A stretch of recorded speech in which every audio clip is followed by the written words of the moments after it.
Every once in a while, it's good to stop and smell the roses. There are no roses in Spyro the Dragon, but there is plenty of other stuff to stop and smell. Come, let me take you on a little tour of some things that you never really looked at in Spyro the Dragon. Number 1. Alright, the first thing I want to show you, if you've played Spyro the Dragon, you know what I'm about to do. Anyone who played Spyro as a kid thinks this is hilarious. Check this out. These guys are hiding in the tent, and he's scared. But if you turn away from him, he shows you his asshole. Now, I know you've seen this before, but I'd like to take a moment to really look at this yellow man's asshole crack. Have you ever really looked at and taken in the shape? It's flat, it's square. There's no anus or whatever the hole is called, the rectum. I don't know what the hole is called, I'm sorry. If there are any kids watching this video, actually it's fine because this is all scientifically correct. There's no hole, it's just a line, and it's the same color as the rest of his skin, so that's how you know it's nudity. And if you actually turn to face him, he gets frightened, and he no longer is excited by the idea of showing you his naked bum. He now is like nervous and trying to be like, don't kill me, don't kill me. But of course you turn away and he's like, I'm gonna show you my ass. I don't know why they do this, honestly. I mean, this is something that's a real big difference between Spyro and Mario. You would never see this kind of business in Mario. You would never see Mario standing in a little field surrounded by 3 people who are all showing their ass to him. I shouldn't have started with this one, okay? I shouldn't have. I feel like if my mom knew that this was happening in this game, she would have been like, turn that off, that's inappropriate.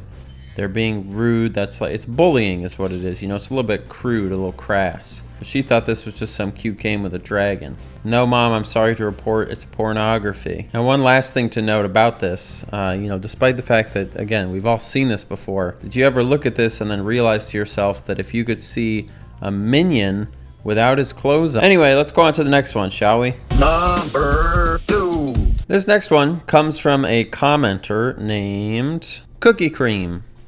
Cookie Cream said, one fun thing that a lot of people don't know is that all the homeworlds in Spyro have their own flags. I did not know this, but take a look. Look at this pretty little flag. This is the emblem flag of whatever this place is called, the Artisan's World, which is the first world in Spyro the Dragon. You can find these flags around, but they are not in any specific place. So for example, when you come to Artisans, at first I was looking around like, there are no flags. I don't know what you're talking about. But allegedly, every single world has the flag somewhere, and each one has its own unique flag. So that's pretty cool. I mean, this is kind of getting into YouTuber territory where you're like, 5 things you didn't know about Spyro, as opposed to just like, let's go look at stuff. But it's fine, it's interesting. We're gonna go look at them anyway. Now, the flag for Peacekeepers is interesting because there's nowhere in the actual world to see it, but you can go find it by looking in some of the levels. So the flags are distributed in the world hubs, but also in the individual levels. So I can show you the Peacekeepers flag right here. It's a little bit tough to see. That is the Peacekeepers flag, the 2 with the black diamond in the middle. And you can see that in a couple different levels on Peacekeepers, but it looks the same regardless every time. Here it is on the level Clifftown. This is a very good up-close look at it.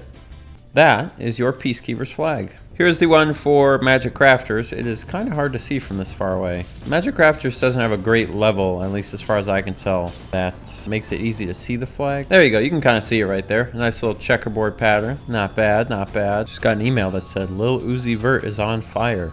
Well, I hope somebody calls the fire department. All right, now the ones in Beastmakers are a little tricky to get to. They are those ones there, but obviously we're not, man, that dragonfly was in the frame. We're not close enough to see him, so I gotta try to glide over there and we gotta see if we can catch a glimpse of him, okay? Okay, that was a very brief glimpse. This is the one for the Beastmakers. It is some sort of, looks like a claw, like a bear claw, which is sensible on account of the word beast. Not my favorite one of all of them, but not bad, not bad. You know, it's good to know that even the beasts get a flag. And now the Dream Weavers, excuse me, the Dream Weavers. I need a speech therapist. The Dream Weavers flag is a little bit tricky because the only one that I know of, or the only one that I've ever seen footage of, is up on top of this. And of course, we can't get very close to that because we can't fly infinitely. Now we could try and put in a cheat to fly, but I'm not gonna do that because I don't even know if the cheats work. So we're gonna see if we can get a good glimpse of it. That's not a bad shot right there. Look at that. Freeze frame on that. Okay, ready, freeze. Zoom in. This is the flag for the, what are these guys called? Peacemakers? No, not peacemakers. Wizards. That's not what they're called either. Dreamweavers. A suitably swirly flag for people who weave dreams. Now, the only remaining world is Ganasty Gnorc's world. And as far as I can tell, Ganasty Gnorc doesn't have a flag, which is funny. And also kind of tight, because it makes him seem like revolutionary rather than like some sort of authoritarian figure. You know, maybe Ganasty Gnorc was actually right the whole time, but it's hard to say. It's hard to say. So yeah, you know, do the flags look like something that was drawn in MS Paint? Absolutely. Does that make them any less cool? Absolutely not. And I think that's one of the first things in Spyro that I've seen that somebody has told me about that actually made me appreciate some of the little details in this game, because it really makes it feel like each world is like a little country, a little state, and that each boss is kind of the dictator or whatever of that country. And that's super neat. And most of the worlds, the flags are like nowhere that you would ever see them. So you gotta admire the dedication. I like that a whole lot. All right, shall we go on to the next item? Let's do it. Number 3. All right, number 3, this is a fun one. The enemies in Spyro usually have very interesting or odd animations that you don't get to see on account of they try to kill you really good. So you can never get very close to them without getting hit and then getting killed. These guys, however, are not dangerous. They simply light and unlight torches, and they are fun to look at in their own right. They got big giant noses, fun little hats. But I think my favorite thing about them, check out his little belt. It's actually not a little belt, it's a huge belt. And I don't even know if it's a belt at all, frankly. It's some sort of sash. It's like a belt like how wrestling belts are belts, you know? He's got a cool hat, looks like it's made out of strawberries. He's got wings that do not look like they belong on that character model, you know? They look like they belong in Demon's Crest or something. Put up a picture of Demon's Crest just so I can look at it. Yeah, there you go, Demon's Crest. Oh yeah. It's also interesting how he lights and unlights the torch. So he lights it by smacking it with his hand, and he blows it out by blowing it out. But what's going on with his fingers there? That's what I'm not understanding. You know, looking at him for this song has really made him take on the impression of a word that I've looked at for too long. I know I've used that analogy before, and I probably will again. But he's starting to just look like a bunch of pixels to me rather than like a creature. All he does is light and unlight the torch. What a personal hell he lives in. The back of his belt is cool because it looks like the front of his belt, but like poorly centered. It's like they cut it off wrong, which kind of makes me think it's not a belt at all. It's actually some kind of odd underpants or something. He has the aura of a watermelon, if you think about it. You know, you got the green, and then you got kind of the light green for the peel, and then you got the watermelon-y part on top. Maybe strawberries a better go for that. He's a very fruity guy. Real fruity vibes to him. And then if you kill him, the only thing left is his hat. He'll be back, don't worry. See? Told you. All right, let's go on to the last one today, shall we? The last item. Number 4. And the last thing I want to show you today, this is a personal favorite of mine. This is something that as a kid I loved looking at. As an adult I love looking at. It always strikes me as weird, and it's completely nondescript, not important. It is the Big Lady's soup. Now it's a little tough to get a look at it here, so I'm gonna have to go up top. Excuse me, Big Lady.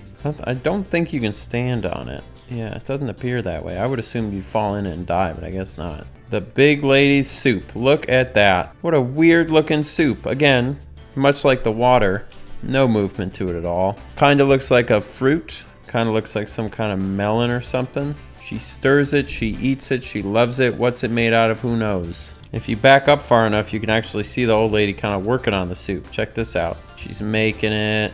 She's working really hard. She's putting love into it. Sugar, spice, everything nice. Oh my goodness, she loves it. We don't care. We're just here to look at it. This soup was made for viewing, not eating. Yeah, I really don't know what it was about the soup that fascinated me so much as a kid. Something about just the starkness of the colors, I guess. Because it is a really intense kind of pink and yellow. And it's maybe not exactly what you assume will be in there when you first play this section of the game. And the fact that you can't jump in it is interesting. I don't know. It was always just one of those things I remembered as a kid. One of those things that always had a real impact. Which is funny because it is a two-dimensional soup texture in Spyro the Dragon, but it's fine. It was informative to my aesthetic sensibilities is maybe what I'm getting at, which is embarrassing. Anyway, that's it for things you never looked at. I hope you enjoyed the soup, and if not the soup, I hope you enjoyed at least one of those things. If you had looked at all of those things before, let me know, and I'll try to do a better job next time of finding things you genuinely had never looked at. But for the time being, that's it. Throw it back to me and we'll get this video done. Wasn't that fun? I just love looking at stuff that I ain't never looked at before. It tickles me pink, tickles me purple. Thanks so much for watching this video. I appreciate it very much. If you enjoyed it, you can certainly leave a comment down below saying, hey, I liked this video. Please make more videos like this. That will let me know that I'm making the right kinds of videos, that I'm making the things you want to see, because I am here to serve you. However, if you want to be here to serve me, you can go to patreon.com/any_Austin and support for $3 a month. You get access to our regularly scheduled Patreon. Just forget it. I'm not going to say the rest of this. There's a Patreon, okay? That's the point. If you want it, there is a Patreon. There's also merchandise. I'm wearing our Skybox hoodie right now. It says, I appreciate Skyboxes, because I do. And a bunch of other stuff. I don't want to do the spiel. You know, I don't want to do the spiel. The only part of the spiel I want to do is the ending part. So that's going to happen right now. In my free time, I make a lot of music. I use that music in all my YouTube videos. So today, I will leave you with one of those tracks to play us out. Have a wonderful night, day, afternoon, evening, morning. And please enjoy the song today. I'll see you next time. Thank you. Shut the fuck up, you don't know nothing. Nah. Shut the fuck up, you don't know nothing. Shut the fuck up, you don't know nothing. Shut the fuck up, you don't know nothing. Ding, ding, ding, ding.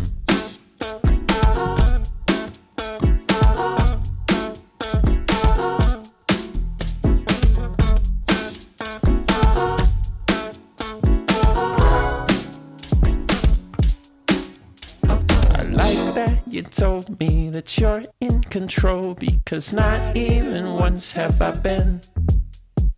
6 months of that and the terrible.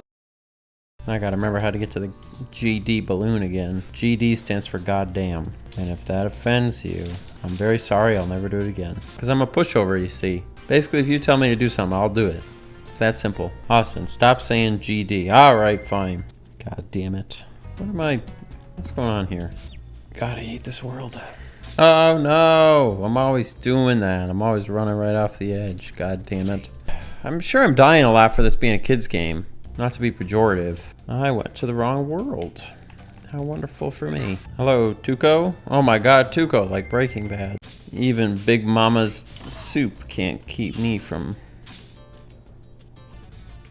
Bum, bum, bum, bum, ba-da-dum, bum, bum, bum, bum, bum. What a terrible song. No offense. The guy who made this soundtrack is really cool, but that song, that's a lousy. You don't talk about songs. Here's a goddamn song. So good.